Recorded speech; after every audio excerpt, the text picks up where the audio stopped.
Good day sa inyo, Nerices. Last time na naglabas ang Bergman Street yung Suzuki ay talaga namang pumato ito sa masa. At ngayon, in-upgrade pa nila yung version na to. Silipin natin ngayong araw yung specs and features itong pinakabagong Bergman Street EX. Tara!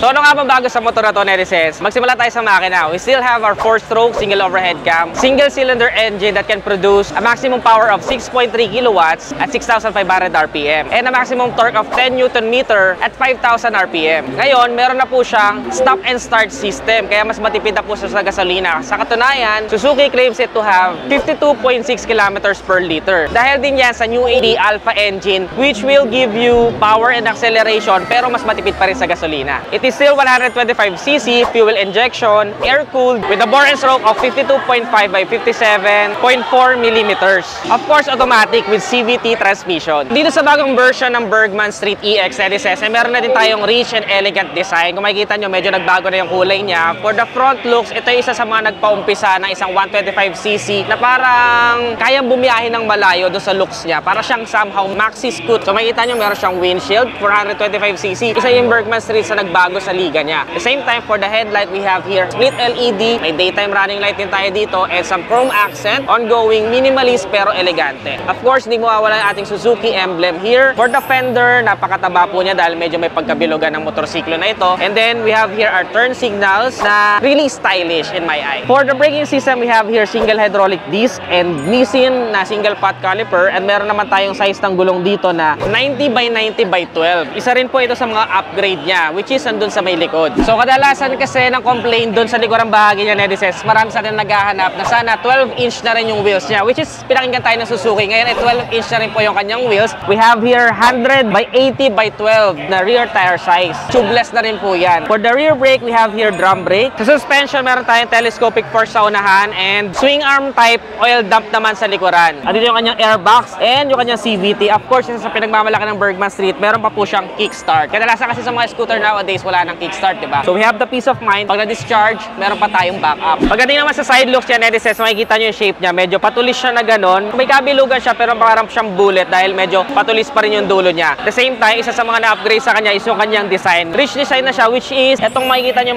medyo loob na bahagi niya is kulay brown na. Pati yung upuan niya, two-tone na kulay brown. Napakaganda ng texture nito. This is one is leather. Tapos minimalist lang tayo dito. We have here the body color. Tapos Bergman Street EX. So sobrang minimalist lang. Bali naka-emboss itong kanyang pinaka-emblem dito. Tapos wala nang masyadong decals. Kaya nakapagpa-premium tingnan sa motorsiklo. Dito pa lang sa side profile, this is makikita nyo kung gaano kalawak yung footboard natin. So napakarami ng room kung sakaling mamimili tayo, mag-grocery. And then may hook din siya dito para pwede tayo magsabit ng mga gulay, ganyan, bigas. Kung naman yung inyong mga ipamimili. So pwede itong companion both for business and for personal use. Siyempre, nakikita nyo napaka-seamless din yung design ng kanyang pinaka-pillion ride step. Nandyan lang siya nakatago. Pagka tinabi mong ganyan, hindi na siya nakakaabala or napaka-seamless lang nung kanyang design. Kung makikita nyo, isa rin sa pinagkaiba, kinaganda dito sa side profile, pantay na yung sukat ng gulong sa unahan sa gulong sa likuran. Kaya proportional na siya. Unlike before, na complain ng iba is masyadong maliit yung nasa likod. Ngayon, pantay na siya. Parehas sa 12 inches wheels. Napakalambot din ng kanyang upuan, Nerices. So, kasyang-kasya ako dito. And of course, napakalawak ng legroom ko. Medyo maliit lang naman ako, 5'3". Pero abot na abot ko po siya. Very friendly ito sa ating mga Pinoy with a seat height of 780mm. Napakataas din ng ground clearance nito, Nerices, 160mm. So no worries tayo, nasasayad tayo sa mga lubak-lubak at lalo na sa mga malalaking humps. For the size naman, 112 for 125cc category. Somehow, mas mabigat din siya doon sa mga category niya. Pero maganda doon is very planted siya, lalo sa high speed. Hindi natin mafe-feel na sobrang hinahangin tayo na 125cc scooter lang yung dala-dala natin. I also have here upright seating position, kaya kahit mahaba yung biyahe, hindi masyado nakakangalay. Para lang ako nakaupo sa sofa. And I still have so many room for my pillion ride. So isa sa panadagdag sa kanya, Nerices, kung makikita nyo sa mga buttons siya, meron na din siyang silent start. Before kasi, isa sa mga nakikita natin points for improvement ay yung kanyang electric start na sana mas tahimik na siya. So ngayon, naka-silent start na rin po tayo. Kaya masasabi natin na talaga sumasabay na siya sa competition ng 125cc category. Kung makikita nyo, Nerices, sobrang modern na rin po na kanyang panel gauge kasi naka-fully digital cluster tayo dito. We have two buttons to worry about, select and adjust. You have all the information that you need here. May maliit lang na Suzuki sticker sensor dito, and then indicators like turn signals, engine check, high beam and low beam, and eco indicator. So kapag umiilaw yung eco indicator, ibig sabihin, matipid yung konsumo natin sa gasolina dun sa rev natin. May dalawa tayong kulay na going on dito sa kanyang manibela na RSS. Napaka-elegante ng pagka-brown niya. Hindi lang masyado siguro kita sa lightings natin kasi dilaw yung ilaw dito. Pero during daylight ay napakaganda po niyang tignan. Tapos dito sa pinaka-inner fairings niya dito sa loob ng manibela is parang gunpowder naman po siya. And then meron lang tayo ditong emblem ng Suzuki. Ayan o, napaka-premium ng datingan. For the left switches and buttons, we have here high beam and low beam, turn signals left and right, and then patay, and of course busina. For the right button naman, we have here stop and start button. Pwede mo siyang i-off, pwede mo siyang i-on, and then yung pinaka-ibaba niya is electric start. Ang galing, di ba? Isang switch na lang siya. So that's very efficient. Dito naman sa kanya handle grip Citizense, actually sobrang simple looking lang niya, pero pag nakapa mo siya, napakaganda ng quality niya. We also have here some balancer na medyo maliit lang, which is medyo somehow matte yung kanyang binibigay na effect. Nagustuhan ko rin, they pay attention to the details kasi pati yung mga brake levers natin ay meron ding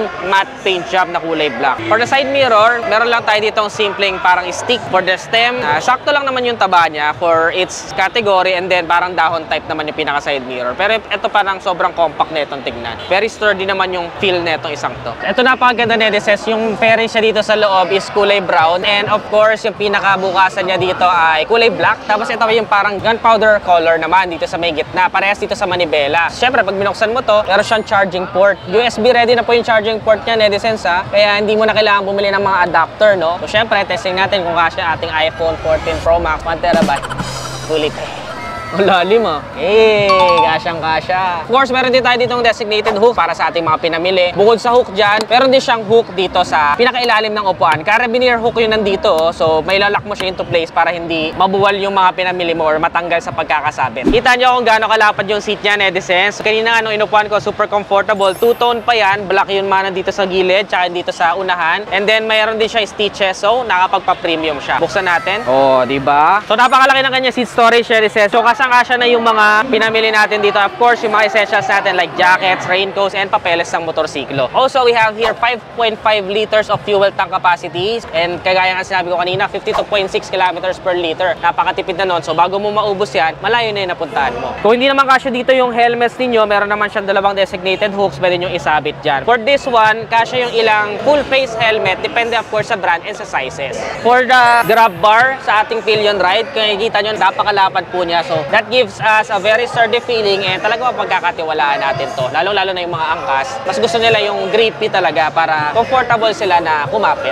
Siyempre, meron din siya mga tools. Pwede mo siya isuksok dito. Meron siya mga lalagyan ng tools. For the rear view, Netizens, super compact lang siya kasi isang full assembly lang yung pinaka tail light niya. Ayan, no? And then turn signals niya, we have here bulb type. And meron din siyang designated na plate light. LED na rin yung ilaw niya para sa plaka. And then we have here reflector for added visibility naman sa gabi. Medyo mahaba rin yung kanyang fender, so safe yung ating mga angkas na hindi matalsikan ng mga putik-putik, lalo na ngayon na tag-ulan na. Sa tire hugger naman, Netizens, medyo maliit lang yung pinaka-stock tire hugger niya, maikli lang. Pero yung kanyang pinaka-tambucho, ang gusto ko is napaka-stylish ng kanyang end cap dito. Silver siya. Tapos yung heat guard naman niya is hindi lang siya plain. Meron siyang konting style. So nakakatuwa siya. Pati pala yung mga mugs niya, napakaganda parang sa kotse. Ang presyo ng bagong Bergman Street EX, EX pala stands for Executive Class. Kaya makikita nyo, napaka-elegante na niya tignan. Ang presyo po nito is 92,400 pesos. So para sa inyo, Netizens, sulit ba ang bagong Bergman Street EX? Comment nyo naman sa ibaba. Ano pang mga ibang motorsiklo ang gusto nyo mapanood next vlog? Comment your suggestions below. Kung nagustuhan nyo to, don't forget to give this video a thumbs up,